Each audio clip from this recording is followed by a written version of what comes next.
સુરત જિલ્લામાં વહેલી સવારથી વરસાદ વરસ્યો। ઓલપાડ માંગરોળ કીમમાં વરસાદ નોંધાયો છે। સુરત જિલ્લામાં સતત 4 દિવસથી વરસાદ વરસી રહ્યો છે। સુરત જિલ્લામાં વરસાદી માહોલ છે ત્યારે અવિરત 4 દિવસથી વરસાદ વરસતા કેટલાક વિસ્તારો નીચાણવાળા છે જે જળમગ્ન થઈ ગયા છે। નિલેશ પટેલ વધુ અપડેટ સાથે જોડાઈ ગયા છે। નિલેશ, છેલ્લા 4 દિવસથી અવિરત વરસાદી માહોલ।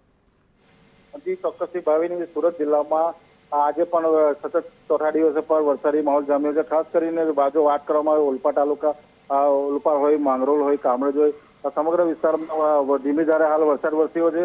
ચોક્કસથી જે રીતે વરસાદને કારણે જે જગતનો તાત છે પણ ખુશખુશાલ છે, પરંતુ આજે ચૂંટણીનો જે માહોલ છે, ચૂંટણીના માહોલ વચ્ચે પણ વરસાદ છે અને જેને લઈને ચૂંટણીના મતદારો પર પણ સીડીની અસર જોવા મળી રહી છે। ખાસ કરીને જો વાત કરવામાં આવે તો ઓલપાડમાં જે મતદાન છે ખૂબ જ ધીમું મતદાન હાલ ચાલી રહ્યું છે।